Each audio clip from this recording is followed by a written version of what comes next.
They're still occupying in Toronto. You can smell it for miles. Now, Manu Raj is a banker, a capitalist, a conservative, a patronising right-wing scumbag.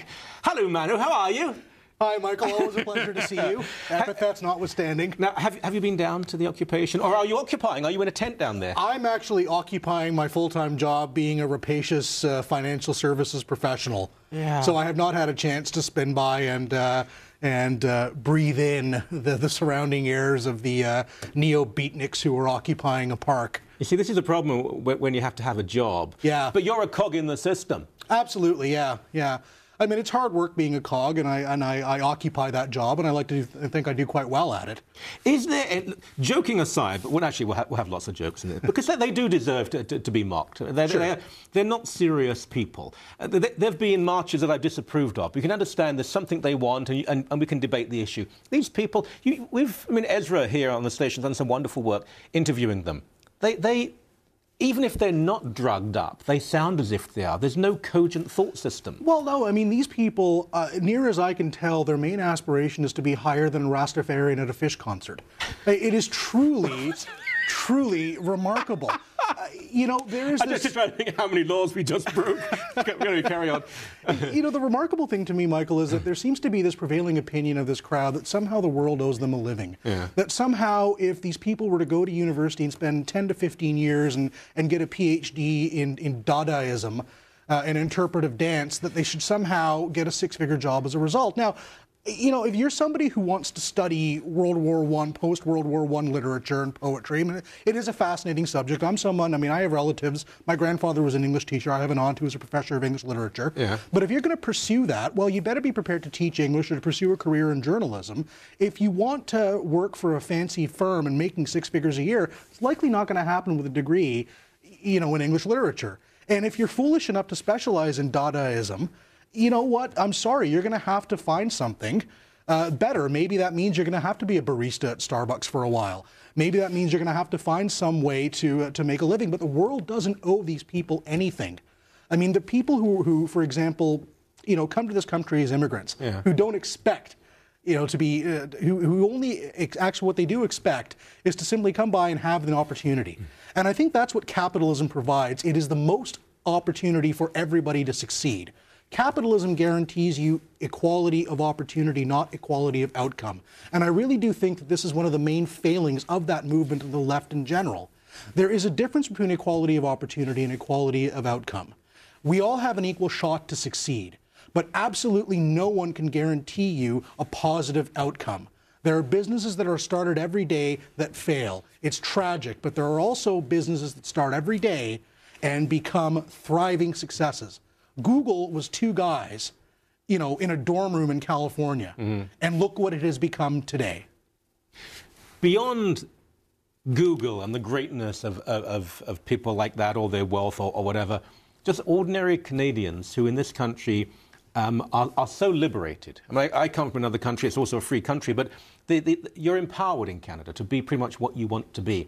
So it's a living lie. The occupation is a living lie. What they claim they're oppressed. They're not. They claim they have no freedom. They have too much freedom, if anything. By the way, just on that point, in Melbourne, for example, the police moved these people on. The police went in there and moved them on. They're occupying a park in Toronto, sometimes obstructing traffic. In London, England, St. Paul's Cathedral, which refused to close during the Blitz, when Hitler's racist psychopath thugs were bombing London, St. Paul's did not close. It's closed its doors now because emasculated Anglican ministers say, well, health and safety. This shouldn't be. This is not a desirable state of affairs. It's tragic. It really is. And I think that the fact that, and this is an interesting area, I mean, we saw this in Vancouver with the riots of the Stanley Cup, that somehow there's an acceptable level of public disorder. Yeah. Freedom of speech means that you certainly have a right to hold marches and demonstrations and all of that, but your freedom of speech ends at your ability to essentially hamper the lifestyle of the people that live there. And that's who they're really hurting. I mean, there are small businesses in that vicinity who no doubt are being severely traumatized financially and emotionally by this presence, because it's not pleasant to walk by, in effect, a third world shantytown, which is what they've created. I mean, you know, if you're somebody who wants to spin by and grab your morning paper and a coffee at a convenience store, you're going to take a different route. That hurts the person who these people are claiming that they're trying to help. The little guy who is trying to make it. They have contempt. That's who it's really hurting. Well, we know they're using washrooms of Starbucks and so on. We also know that a fast food restaurant just down the road, immigrant family, when they ran out of food for a while, the occupiers were banging on the window and cursing and saying, by the way, backed by popular demand, we've shown this clip 2 or 3 times before. We interviewed 2 of the leaders of the occupation, but people have said, please, I want to see it again. I don't think that they make a convincing and compelling argument for their case, but, well, let them speak. Go ahead. We're a couple of misfits. We're a couple of misfits. What's the matter with misfits? That's where we fit in. We're not happy and tears. I don't know why I do it, but I do. So no sympathy at all.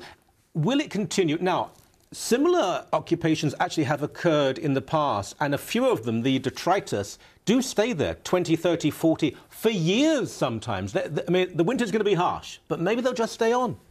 Well, yeah, that's going to belie their global warming belief if the winter is harsh. You know, this is one of the few times where I'm actually going to hope for a harsh winter. But you know what? I have no doubt there are going to be some bedraggled few who are going to try to stick around. Yeah. And they're going to have their usual supporters, you know, the left of Toronto City Council, various half-wits who are members of the federal NDP caucus, I'm sure, will try to continue to drum up support. So, yeah, I think you are going to see. But, I mean, already I think you're seeing signs of it dissipating, at least in Toronto.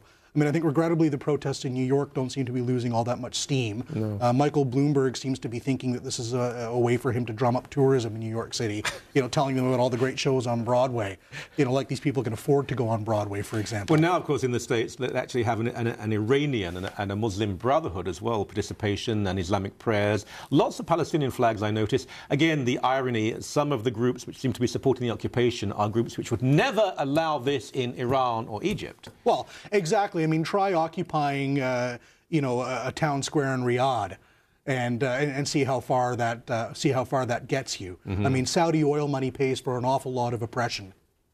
Do you think we could actually say to the Saudis, bring over a couple of hundred of your guys just for a few weeks to restore law and order? Could be quite fun, couldn't it? Yeah, there may be a few too many synagogues in the Toronto area for that, Michael. You're a terrible man. But I love you. Thank you very much. Pleasure.